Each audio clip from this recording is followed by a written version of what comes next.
Most people plan trips to San Diego for a little vacation. They want to enjoy the weather, the beach. And by the end of the vacation, they are like, oh, I wish I didn't have to go back home. The Guardians, they can't wait to get out of San Diego. This series could not end soon enough for them. We'll talk about the Guardians' poor showing in San Diego, what they can do to rebound coming up next on today's Thursday therapy edition of Locked On Guardians.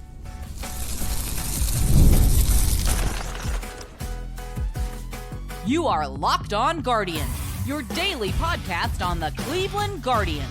Part of the Locked On Podcast Network, your team every day.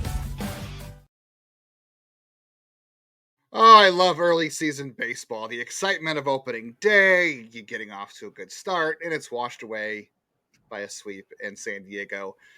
I didn't think we'd be having to do a therapy session this early on the Guardians, but here we are. The Guardians have a poor showing in San Diego.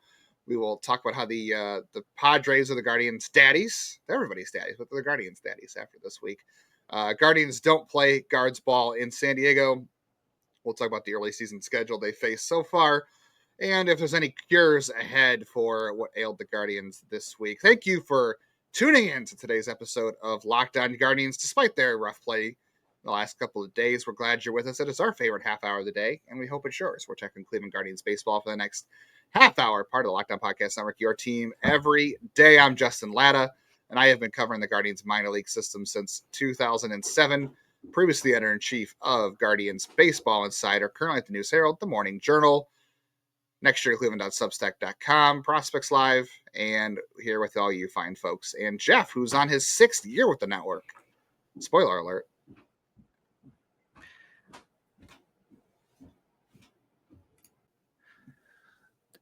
I'm Jeff Ellis, one of your two co-hosts here. I was a longtime writer. It's gotten 24/7 nationally on prospects and the draft.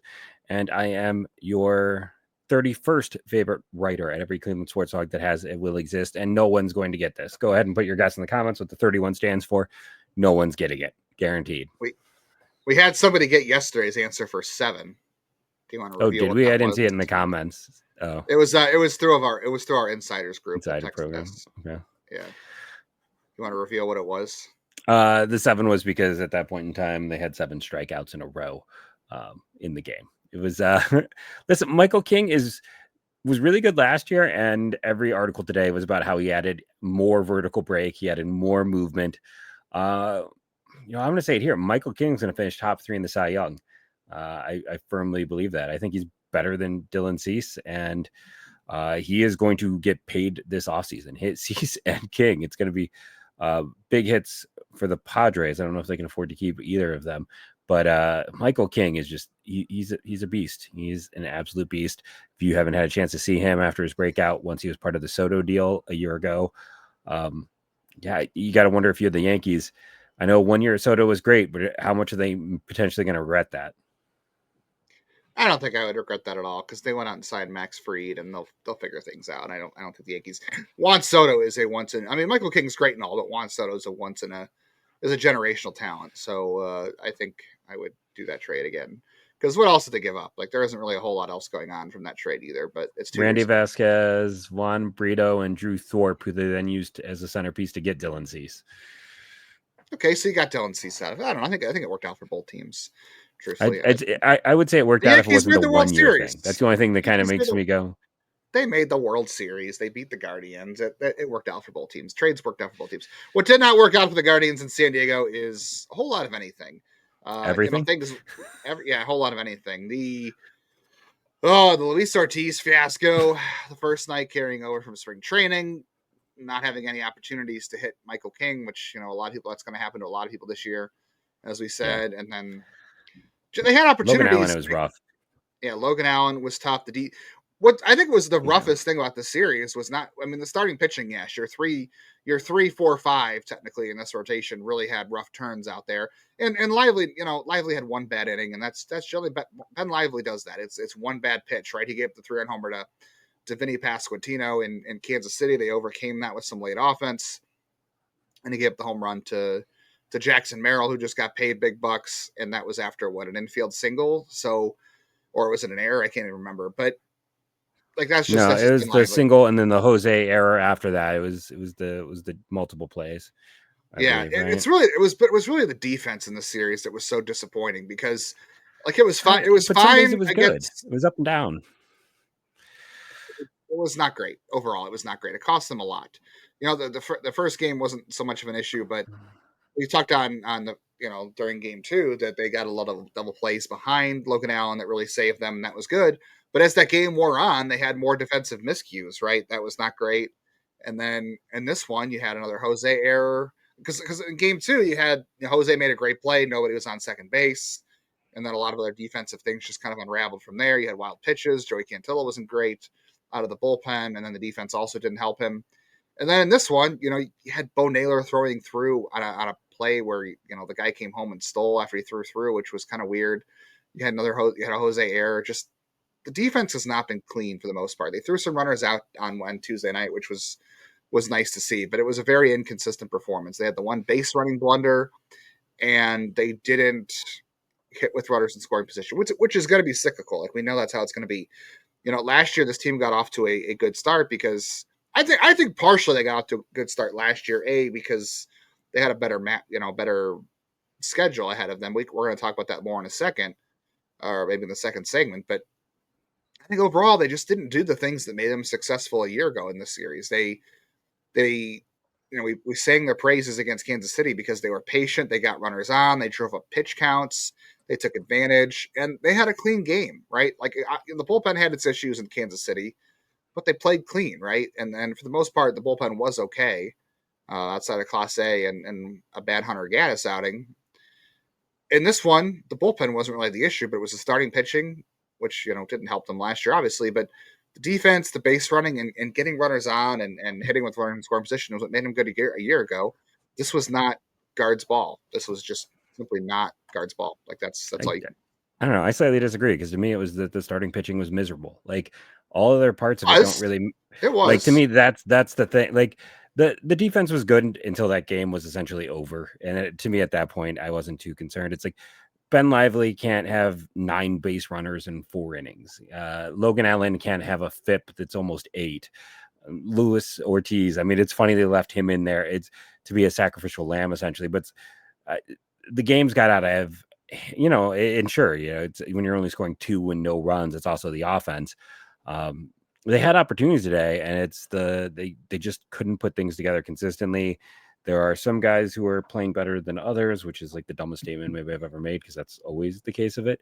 But the other thing is like a year ago, they were carried, and this is going to get me in trouble because I'm saying 2 names that people want to complain about right now, but they were carried a little bit in the early going last year by how hot Josh Naylor and Andres Jimenez came out of the gate, and Stephen Kwan. And then the problem is that Naylor and Jimenez to another degree, like massively cooled down. After we got through March and April, and was never the same guy. And Naylor's second half was mediocre after he made the All-Star team, but they had 2 guys that were really driving. And right now they're, Manzardo had the great Kansas City series. He was invisible for the most part in this series. There wasn't Santana and Jose had pretty good series. And Nolan Jones, came through in today's game with some hits. But yeah, they're trying to figure out their identity, and yeah, not to make excuses because I can already see people saying that, but they've played 6 games. They've faced 4 Cy Young candidates. San Diego, you don't like the bottom of their lineup hitting well, but we just had a conference call on Monday with other people in the network about stuff. And what did the Sox guy tell us? He goes, "Oh, Gavin Sheets does that every year. First 2 months he's good, and then after that you cut him." So it's like there's some things, and it's tough to track. And I think San Diego is also a very good team, but I think for me over these 3 games, I mean the Padres put up 7, 7, and 5, and Cleveland put up 2-0-2, and you got to string a few more things together. Right now, there's too many.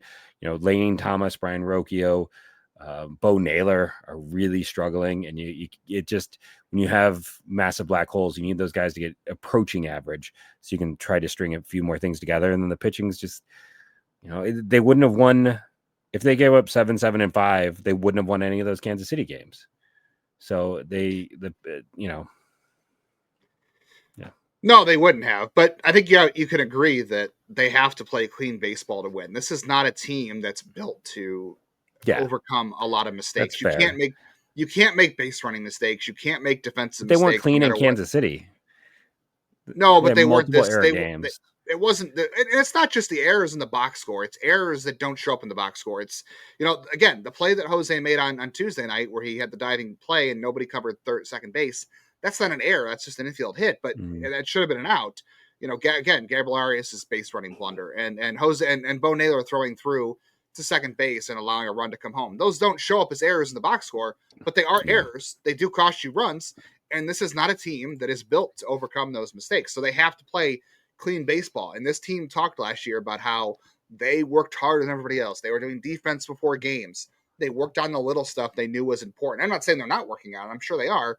But right now they're making some some mental miscues in the games that they just can't have because this is not a team built to do that. And yeah, the offense, it had some chances. Like, they were Nolan Jones had a couple hits this one. The middle of the order actually had some good things in this game. Like you said, Santana had 2 hits.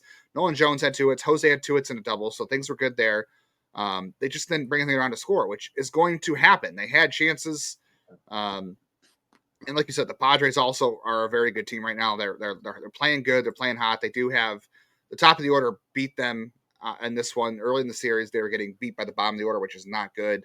But you're right. The starting pitching was definitely horrendous. Ben Lively wasn't great, but he was, Ben Lively-ish, I would say in this one. But yeah, this is not a team built to overcome making mistakes. They can't overhit their mistakes. So the bullpen can only throw up so many zeros, but if you're down 5-0, because of errors and bad starting pitching, doesn't matter how many zeros the bullpen throws up, you're not coming back from that until some of these guys figure things out. Because like you said, Kyle Manzardo was invisible in this series, and that's one of the guys you're going to count on throughout the year to pick you up in games such as these in San Diego, and he just didn't. So that's the way the ball rolls sometimes. All right, Jeff's going to do box score bingo, 3 stars from Game 3 in San Diego.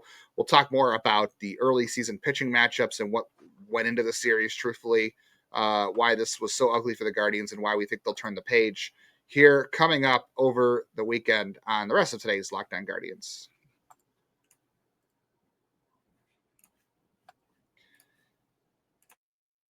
Got to tell you, I am definitely in a place right now where I am checking my bank account. I think we all are in some ways. If you are ever looking at your bank account and you're trying to figure out what you're spending on and what you need to cut back to make some savings, Monarch Money is the place you want to go. That is where they come in. They're your personal CFO, giving you full visibility and control into your finances. And we talk a lot about the app here. It's not just a budgeting app. It is a complete financial command center. You can track all the accounts that you have, no matter what investments you have. It's spending all in one place. You can link all those together in Monarch Money so you can stop just managing money and start building some wealth. It's going to give you a lot of good insights to show you exactly where you're spending the most on and maybe where you can cut back a little bit or where are the best places to save. And also kind of work with your partner. If you have a partner you're sharing bank accounts with, or you have some financial goals you're setting, stay on the same page, make it an easier conversation. Monarch Money has a very easy collaboration process with their tool. So take control of your finances with Monarch Money and use our code LOCKEDONMLB at monarchmoney.com. You're going to get 50% off your first year. That's monarchmoney.com. Code LOCKEDONMLB for half off your first year. Hey, thanks for making it this far into today's Locked On Guardians. You're one of a special few if you did. We love you. We love all of our listeners, but we love you if you made it this far and make it to the end of the episode. If you like what you hear, make sure you're downloading on all the audio formats we exist on, which is everywhere. So make sure you're auto-downloading those. Make sure you are hitting the bell on YouTube so you never miss a video. Jeff had his post-game reaction video after this one as well. And we also have our Insiders group, which I said, someone guessed your number 7 favorite blogger yesterday in that. We were texting about the game. We texted about the Jackson Merrill thing.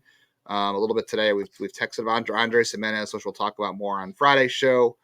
If you want to get on those conversations with us, join subtext.com/LockedOnGuardians, where you get some inside conversations about the game, the Guardians, the sport, funny stuff, extra episodes, written content, Jeff's box score bingo sheet, all up there in our Google Drive for our insiders. Come over and hang out in the insiders group. Speaking of box score bingo, Jeff, why don't you go ahead and take us through this game with a little bit of that and how things should have turned out maybe. And I think the 3 stars in this one are actually pretty self-explanatory. Yeah, well, the interesting thing in this Padres series is I have no pitchers getting a star throughout the whole thing. There's been no one who's been able to step up and get that. And I had at least someone. Where Kansas City, there was a pitcher or two that got a star in every single one. So I think that is very indicative too. Cleveland had 9 opportunities, 8 hits, 1 walk. What do we talk about in the Kansas City series? Getting on base, getting those walks. They did work counts up, and we saw that with Cease when he got pulled from the game. Unfortunately, they couldn't take an advantage of that, but they needed more walks. It just didn't happen in this one. The 9 score is a dead on, should give you 3 runs. They had 2, so they underperformed, couldn't put things together. Other side of things, you had the I closed out the box score. They had 13 opportunities. Subtract the errors, so 12 hits and walks. That should be about 4 runs. They got to 5. Why does that happen? Well, it happened in clumps, and they had multiple home runs. So extra base hits always leads to higher opportunity scores. 3 stars. It was interesting from another perspective because I have Nolan Jones because the double, the single, which then he advanced thanks to base running and the nice catch. That's his 2nd time this year. Carlos Santana reached base 3 times, only one to reach base 3 times in this game. That's his 2nd time this year. And then Jose Ramirez reached base twice as well. And that's his 2nd time. So it's our first time all year that it's everyone getting to a 2. They're now all tied with Kyle Manzardo for the most stars this year. Since he had all of his in the Kansas City series. And well, none here. Santana and J-Ram had all of theirs in the Padres series. So Jones is the only one who's touched and had that in both. Be good to get that more spread out. Be good to get like Quan. Naylor. Yeah, Quan's got 2 as well. I lied. So those 5 all have 2. And you also had like, John Kensington hit a ball hard in this one. It got smothered at third base by Jose Iglesias, who made a great play, and that would have led to a run, and it didn't. Like, some of the things bounce that way too. And the other part of this too is, like you said, you faced Dylan Cease, you faced Michael King. You had to win that game 1 matchup against Kyle Hart. Luis Ortiz wasn't good, and when you don't win that game, and you face these 2 Cy Young candidates after that, it's not a good recipe. And they faced some good pitching early on. They went 2-3 in Kansas City. They did a good job against Cole Reagans, who maybe wasn't at his best, and they won that game despite not having Tanner. In a blown save by Emmanuel Clase that was very ugly, which, by the way, Clase, last 2 outings, he was better in Kansas City on Sunday. He was better in this one too. He got some work in, so, that's a good sign. And you beat Michael Wacha, who, was pretty good a year ago. We don't know if he can repeat that or not, but he was good a year ago, and they beat him. Projection systems like him think he should be like a 3-win pitcher, solid mid-rotation type. Projection systems also like Jonathan Rodriguez, and he had a putrid at bat in this one, which... Well, some projection systems like him, others, Yeah, not so much. Wacha's is based off of major league performance, so there's a little bit more safety in that, too. And you brought up, too, off air, not to steal your thunder, but you brought up, like, okay, because Tanner was scratched on opening day with food poisoning, you had this series being Ortiz, Allen, Lively instead of Ortiz, Allen, Bybee to close it out, which would have given you a better opportunity to close the series out possibly. So you didn't have your best matchup, whereas you were facing obviously Cease and King, and it's not to make excuses for them, but the Guardians are facing tough pitching early on. The Padres are going to beat a lot of teams, so they faced Cole Reagans, they faced Michael King, they faced Dylan Cease. I think the series ahead, which we'll talk about in a second, I think will be a little bit better on them, but they have to clean things up. They're going to have to do better situational baseball going forward. The defense has to be a little bit cleaner. The mental mistakes got to be cleaned up. You mentioned the bullpen has given up a run in every game here too. We got some bullpen things we want to talk about too, I think, with one starting pitcher. Before people attack us there, they've either given up an earned run or an inherited run. So just to clarify, because I can already see the keyboard, just want to be specific. But it's I did the math. They're at like 3.7% of the way into the season. So just deep breath time. Like, some teams start poorly and it's fine. Other teams, it is even starting poorly.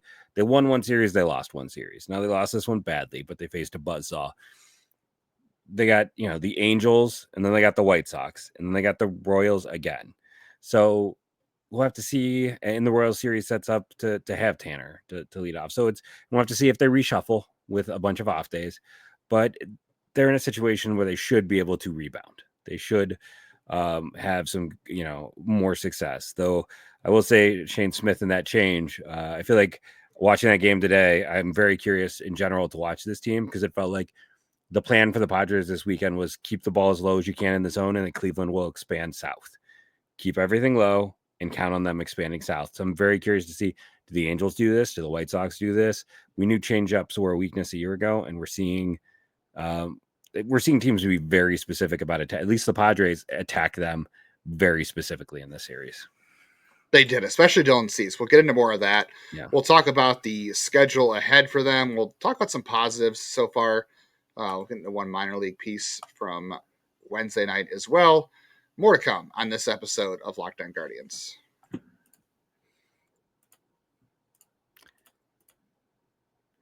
Let me get my bag of just ingredients. When it comes to fueling your body, I enjoy just ingredients right here that they've sent us. When it comes to fueling your body, quality matters. That's why Just Ingredients is changing the game with clean, high-quality products designed to support better health and peak performance. Just Ingredients offers NSF-certified line of protein powder, electrolytes, pre-workout, and creatine, all rigorously tested to ensure they are free from substances banned by major athletic organizations. Just Ingredients is also partnered with two-time MVP Bryce Harper, who trusts their NSF-certified sports line to fuel his training and recovery. So here's part of the thing I like about it. I'm not trying to see the camera. Very clear, what allergens are safe. And it matters to me for my allergies, but more so, not that I necessarily give a protein powder to my young son, but I'm always very cognizant when you have a kid who has allergies now all the time in life. Like, that is a scary thing when your kid has multiple allergies. So it's always, I appreciate any company that is just like, hey, we are free of these things. It just makes your life easier. And that is something that stands out as a parent and makes me like a company more, because it is an important thing to know what allergens are present. Again, I'm probably not giving my 3-year-old protein powder, but if I did, I would give him Just Ingredients because it has the things he could do. So visit justingredients.us and use the code LOCKEDONMLB for 20% off. And for more wellness tips, follow @just.ingredients on Instagram. Looking for a snack that's both delicious and nutritious? Crack into a good source of protein with Wonderful Pistachios. Wonderful Pistachios is one of the highest protein nuts. Each 1-ounce serving has 6 grams of protein, giving you 10% of your daily value. Plus, they're packed with fiber and better for you unsaturated fats to help keep you feeling fuller longer. Take our last sponsor and this sponsor. That's a perfect snack. You are going to be so proteined up. It's going to be great for you. You're going to feel filled. And that's the nice thing with Wonderful Pistachios. It is a perfect snack because it is giving you good things and it's helping you fill up. When you eat junk, you don't fill up and you eat more and then more and more. When you eat a good filling snack like Wonderful Pistachios, you are going to feel full. You are going to eat less. You are going to be healthier. So get snacking and get cracking with the snack that packs a protein punch. Visit wonderfulpistachios.com to learn more.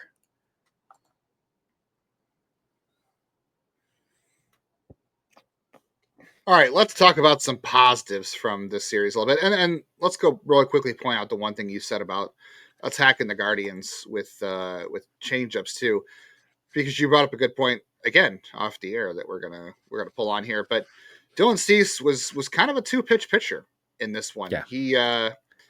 He mostly was slider and chain and fastball, or was it slider change? I have to go back and look at the actual breakdown, but it was definitely. And Michael King threw more changeups than fastballs, which is something you almost never see.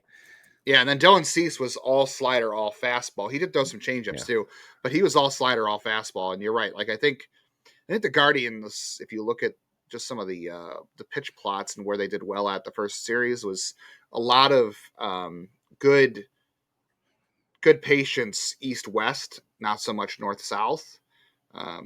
So I think you're right. Like Dylan Cease has a great slider. Is very specific in this one. You're right. Michael King was very, very change-up heavy. And we talked about Logan Allen's pitch mix a little bit yesterday, but this is something that would benefit him, right? Like he was very fastball heavy in his start. Yes. His fastball is not good. He needs to be really leading with, if you're not going to throw, if you're going to throw a fastball, throw the cutter, because at least that keeps guys off the barrel occasionally.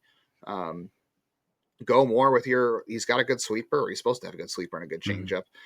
Just this first trip rotation wise through, the thing I look at is what stinks about it is you almost have to win your Bybee and Williams starts, right? Because you have a 50-50 shot, I think, of winning your Lively starts. Like some days are going to be good, some days are not going to be good with Lively. You almost have to win the Bybee Williams starts. And the good news is in this series, you do have those two guys back to back for the first time all year. So they use the off day to reshuffle. You get Williams and Bybee to start the LA series. I hope that's what cures them a little bit. Like the Angels have, you're gonna look at the Angels record and you're gonna say, wow, they're playing better. Like they got their butts whooped on Wednesday. They're 4-2. They're not But their good. run differential, right now is I think -9 at a 4-2 record. So the Angels have a better record than the Guardians, but they're not playing really good early in the season. So that's a little misleading. I think I will say the first game of the series should be pretty tough. It's going to be Gavin Williams, and then you got Jose Soriano, who was good his first time out. But you're going to get better pitching matchups, and then you got Bybee versus Jack Kahanowitz, who I'm glad the Guardians don't have him, so we have to say that name.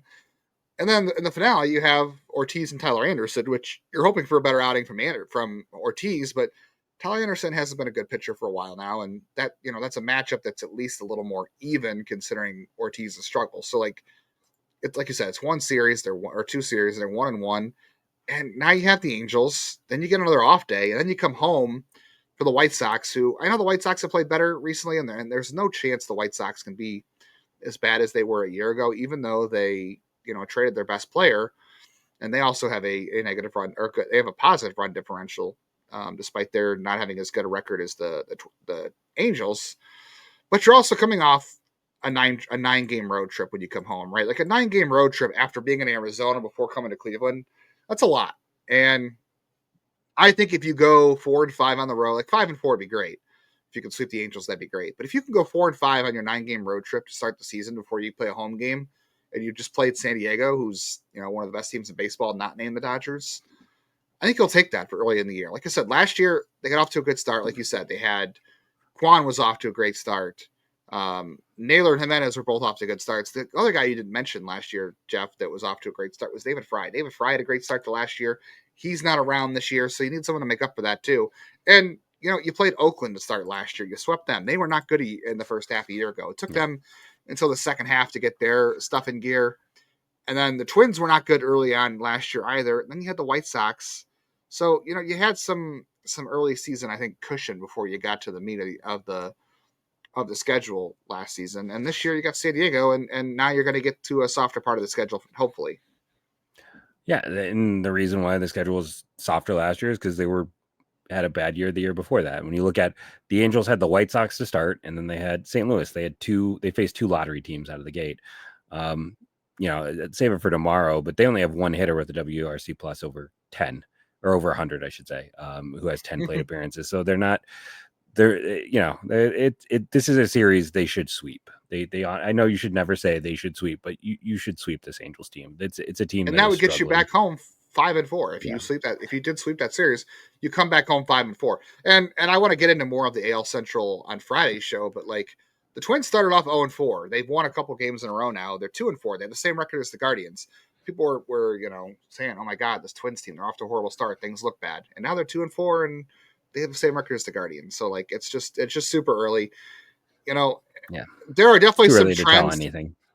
Yeah, I think we could look into some early season trends tomorrow and say this needs to improve, and this is not good, and this is good. We can look around the Central a little bit, but it is 6 games, and there's just too much to be known. I will say, one of the things I said in the season preview show was, I think games will matter a lot more throughout the year because there's not going to be as much separation between teams. You have a very tight American League and American League Central, so I'm not going to sit here and say after 6 games the Guardians are done. This is not good, and they're not going to do good things. I don't know that for sure. There's a lot of things I'm probably going to be wrong about. There might be some things I'm right about, and probably more I'm going to be wrong about than I'm right about. But after 6 games, we're not going to conclude anything. But I did say things are going to be tighter throughout the year. This is going to be a season where you're not going to have a whole lot of separation in the American League. So you do want to play better early, but it's also it's 6 games, and there are some good signs. Tanner Bibe's going to be fine. I think Gavin Williams looked really good his first start. Cade Smith doesn't show any signs of Zero signs bullpen of slowing down. hangover. Yeah, Kwan's been good. Santana's not been great, but he's been better than I thought he would be early on because normally he's a very slow starter. Manzaro had a great series. Hopefully, he can follow up on that. Gabriel Arias has been okay. I thought Nolan Jones has shown some good things. I know the numbers aren't like great so far, but like he's given you some extra base power a little bit early on, which is good. So there's just some things they have to get ironed out. And I will say the Joey Cantillo thing in the bullpen, probably not my favorite so far. He's had 2 outings. That doesn't look like it's going very well. I do want to keep an eye on how that evolves throughout the year because Andrew Walters was great in his first AAA outing, and it'd be great to get him back up here. I know you need a second lefty, but I also would rather take the best pitcher available. Like if you don't have a good second lefty, just take the best pitcher you have, and that's Andrew Walters in my. And the only reason he's in AAA right now is because he's building back up. Like I don't know if he will or when he will replace Joey Cantillo because they really feel like they need that second lefty. But the reason that Walters started back in AAA was mostly because of the fact that he missed a lot of spring training with the shoulder problem. Yeah. But his first outing was fantastic. He didn't show any signs of that. And speaking of minor league guys, really quickly, Jeff, before you close it out. Parker Messick made his AAA debut. We talked about that yesterday about how I'm very much the way things have gone early for Logan Allen and Tristan McKenzie and Joey Cantillo. I am very much still of the opinion that we're going to see Parker Messick sometime this season. He was not at his best on Wednesday. He threw 71 pitches in 4 innings, so it was a short outing for him. Didn't miss a ton of bats, but he was 92 to 96. That's a very nice jump for Parker Messick. So if he holds that velocity, into May, I think that's going to be a good thing for him. Yeah, it just has to miss bats. That's always the big indicator. If you're not missing bats at that level, that's where we see the separation between those who do and those who don't. It's so early. I don't want to come off as I'm super negative. That there's not a true breakout right now. Outside, Manzaro had that great series. Daniel Schneemann is actually tied with Stephen Kwan in terms of WAR because he has had a home run. He's walked a lot. He's done an admirable job for all he's asked to do. We're going from the everything's being set right now. It's like concrete, right? Like we're setting it. We're trying to figure out where it's going to. This is a terrible example, but it's kind of coming into shape, and we're seeing if this has been set well or if it's going to have to be taken out and redone. It's an amateur doing the job here, not a professional. And not to say that the Guardians, this is just blowing up in my face. Not to say the Guardians are amateurs, but basically the whole thing is there are a lot of question marks. But as we saw with this Padres team, they have a ton of question marks too. As we saw with the Royals, that is baseball anymore. There is, outside of the Dodgers, even the Yankees have like 3 or 4 question marks in their lineup. The hope for Cleveland, and watching this game, the one thing that really stood out to me is like Jackson Merrill is really good. The Padres did a fantastic extension with him. Ketel Marte extension. It was extension day apparently.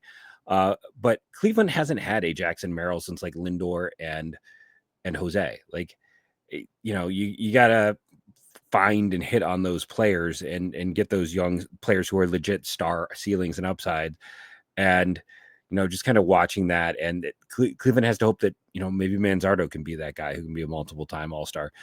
Maybe Gabby Arias can figure it all out, and it can be the Carlos Carrasco of hitters, where everyone called him a knucklehead and wanted to cut him, and then he turned into a guy who's probably going to maybe has a chance to be in the little mini Guardians Hall of Fame with Carrasco. Like, there are pathways to success. A lot of the people, a lot of the comments I see, and again, Gabby might totally blow up and it won't matter, but it's like, see a lot of the same comments when Santana came up, where people are saying, oh, he's lazy, he's this or that. Let's give these guys an opportunity and a chance. Let's all just take our deep breath and understand it's early. It's frustrating right now. 100%. A sweep stinks. It's not been even entertaining baseball. So I understand that. I'm not telling you how to feel, but let's just give it time. Give it a little time. And, it's a long season for sure. If we're going to knee jerk after 6 games, it's going to be a painful season for you. And like, I don't know how you can survive as a Cleveland fan, because it's always going to be question marks. You're one of the smallest markets. It's always going to be built around young players and question marks. And it's always going to be a cycle of those players. So we gotta see what they have. And hopefully, Manzardo is going to prove it. Hopefully Gabby is going to, like I said, be the Carrasco of hitters. Hopefully Rocchio is going to be the guy that everyone thought after spring and the playoffs. Hopefully Bo Naylor turns around and is that guy who had that great second half as a rookie.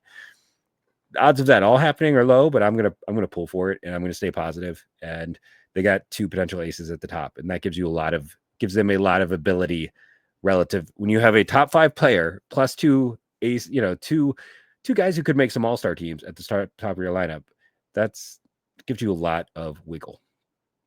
This is still a team that won the division 2 of the last 3 years. They have a lot of the same guys in here. The bullpen, even though we are worried a little bit about some blowback on what happened last year, it should still be good this year. Gavin with Tanner should be an improvement. Ben Lively's still solid. They have guys coming back in the second half. Hopefully Bieber. I think and getting Nolan Jones back, I still think it's going to prove to be a good deal. So I'm not saying that means things are perfect and it's like, oh, don't worry, everything's going to be fine. Like you said, there's a lot of question marks. There's a lot of things they're going to have to prove. So it's not to sit here and say, well, you shouldn't be worried because this is a good team and this is how you should feel. No one's telling anybody how to feel here. But again, they've won their division 2 out of the last 3 years. This is a good team with a lot of with good players on it. I think they're gonna be competitive all year long, and it's gonna be a tough division. It's gonna be a tight American League race. And if they don't answer some of these questions, they don't figure things out, then it's gonna be tough. But we don't know any of that after 6 games, and I still think after 6 games, everything you thought in spring training is still the same. So enjoy some hopefully West Coast baseball, a little north of San Diego, Anaheim, LA, wherever the Angels are playing baseball these days. You can stay up late and not worry about it because it's the weekend. Hopefully, we'll be back tomorrow to talk about some more early season trends. We're going to look around the AL Central a little bit. We'll look a little more at the Angels matchups ahead. I think we're going to do some draft stuff as well. We haven't had much draft talk. We'll get into some of that on Friday. And I think we're going to do Hear Me Out. We tried to do Hear Me Out last week. We did like defend the take, defend your opinion on something that may be controversial. So give us your Hear Me Out on a controversial opinion, whether it's not baseball, maybe it's Guardians. We'll do that on Friday as well. I say we do like a random pool, maybe take 3 random pools and give the not the best because I don't want to judge anyone. Let's do 3 random ones for Hear Me Outs. 3 random Hear Me Outs. Okay, let's do it. From our listeners. But thank you all for joining us. Remember to rate and review, download daily. It helps. Thank you to people who comment daily. We appreciate you. Thank you, especially to those who comment in a kind way, in spite of the team's ups and downs and struggles. But we appreciate all of the interaction. Why can I not find the proper media asset? There we go. Some behind the scenes going here. But thank you all for joining us. Remember to rate and review, download daily. It helps. Tell a friend. Have someone else show it to someone who's never seen it. Thank you all, and go Guardians, go.